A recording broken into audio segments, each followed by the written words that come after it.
Her Majesty Queen Elizabeth II is in fact nothing more than a corporation, and she lets us bring our parliamentary president, or whatever we're going to call this guy, into power. Then we don't have to worry about prosecuting all of our politicians for swearing an oath to a foreign-based corporation, which would be as silly as putting your hand on your chest and swearing allegiance to Kentucky Fried Chicken.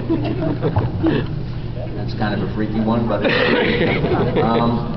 to those folks that do support the royal family, I don't see any of them here today, unfortunately. I would like to have a debate with some of these new folks at the University of Toronto. That could be a lot of fun.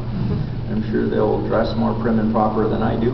But I'd ask them, what does our Queen today offer, really? I mean, this is the same Queen that knighted George Bush Sr. in 1993. I remember watching that on television and praying that she would fumble the sword.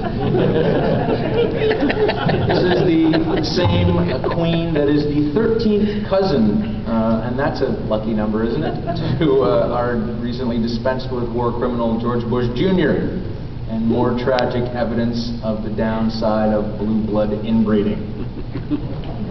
Prince Harry is some of the newer crop. I guess he's invigorating a lot of these younger folks at University of Toronto, and they should know that Prince Harry once was chastised by other family members during a phone call where he asked his grandmother to give my love to the corgis, which is a disgusting image in my mind that I'd rather not think about. I know that the very first time I realized that there was probably some great degree of perversion in the royal family was when I was a little kid and found myself licking a stamp.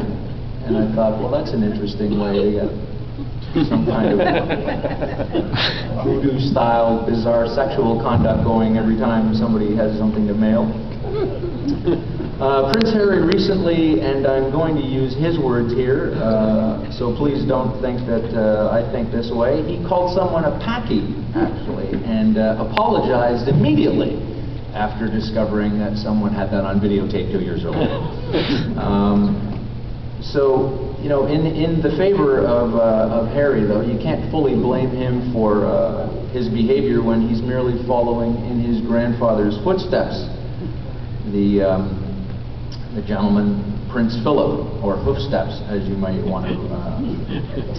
This gentleman has insulted, of all people, the Lockerbie bombing victims, Aboriginals, Canada itself and Canadians, people in general, and the deaf.